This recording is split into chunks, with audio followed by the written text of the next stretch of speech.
ஒவ்வொரு ஆண்டுமே களத்தில் நிற்கக்கூடியவர்கள் தான் நம்முடைய மாண்புமிகு தமிழ்நாடு முதலமைச்சர், துணை முதலமைச்சர் அவர்கள், உள்ளாட்சி பிரதிநிதிகள், சட்டமன்ற உறுப்பினர்கள், அமைச்சர் பெருமக்கள் எல்லாருமே களத்துல நிக்கிறாங்க. ஏதாவது ஒரு பகுதியில இந்த உள்ளாட்சி பிரதிநிதி களத்துல நிக்கல, இந்த எம்எல்ஏ களத்துல நிக்கல அப்படின்ட்டு ஒருத்தராலையும் குறிப்பிட்டு தெரிவிக்க முடியாது. நான் தான் சொன்னேன், அந்த மேயருக்கு பாவம் ஒண்ணுமே தெரியல, அவங்க எப்படி மேயர் ஆனு எனக்கும் தெரியல. இந்த ஒரு யானை மாலை போட்டவனே ஒரு மன்னவி அரசியல் ஆனாங்களா, அந்த மாதிரி எதுவும் ஆயிடுக்கிறாங்க. அவங்க படங்கள்ல காட்டுறாங்களா, இந்த சரஸ்வதி சபதத்துல யானை மாலை போட்டவன அவங்க அரசர் ஆயிடுவாங்க, அந்த மாதிரி எதுவும் ஆயிட்டுக்கிறாங்க. தெரிஞ்சாதானே ஒரு டிபார்ட்மெண்ட் ஒருத்தர் ஒப்படைக்கிறேன்னா அது அவங்க தகுதியானவங்களா இல்லையான்னு பார்த்து யாரும் யோசிக்கிறதே கிடையாது. தனக்கு தேவையை சரியானவங்களா வச்சுக்க போ அப்படின்னு போயிடுறாங்க. தகுதி என்ன பொறுத்த வரைக்கும் இல்லை, அவ்வளவுதான். சென்னை இது வரைக்கும் பெருசாக மாறின மாதிரி தெரியல. மெயினா அந்த மெட்ரோ ட்ரெயின் இதெல்லாம் ஒரு எக்ஸ்சேஞ்ச் தானே தவிர மற்றபடி புதுசா மேதர் ஒன்றும் பெருசா கிழிக்கிற மாதிரிலாம் ஒன்றும் தெரியல.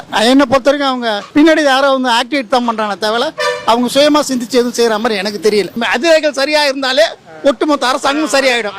ஆமா ஆமா, அதுதான் ஓட்டு போடுறோம், அதை கவனிக்க வேண்டியது மக்கள் கேட்கணும். அப்ப சப்போஸ் இந்த இடத்துல வெள்ளம் வந்துச்சு, இத்தனை நாள் கழிச்சு ஏன் எனக்கு தெரியப்படுத்தல, அது சம்பந்தப்பட்ட அதிகாரி மேல துறை நீரான நடவடிக்கை எடுக்கணும். அது எடுக்க தவறது கவர்மெண்டோட தவறாது. இருக்கக்கூடிய சூழல்ல கிட்டத்தட்ட ஒரு 15 சென்டிமீட்டர் வரைக்கும் மழை பெய்தால் அது உடனே வெளியேறதுக்கான சூழல் இருக்கிறது. மிங்ஜாம் புயல் போல 40 சென்டிமீட்டருக்கு மேல மழை பெய்தால் அதற்கான பணிகள் மாநகராட்சி சார்பா ஆல்டர்னேட்டா மோட்டர் பொருத்தப்பட்டிருக்கிறது. அதன் மூலியமா உடனே வெளியேற்றது பணிகளை மேக்கப் பண்ணிட்டு நிக்கிறது. தமிழே சரியா பேச தெரியல அந்த லேடி. சரிங்களா, அது பேசுங்க, பேசுதா நான் இவ்வளவு செஞ்சிருக்கோம் சொல்லியிருக்கோம், பேசவே எங்க குடுக்குறாங்க.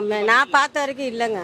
நானும் பாக்குறேன், டிவி நியூஸ் பாக்குறேன், ஃபுல் மேக்கப்போட தான் நிற்கும். சோளக்காட்டு பொம்மை மாதிரி. மேயர்னா போல்டா பேசணும்.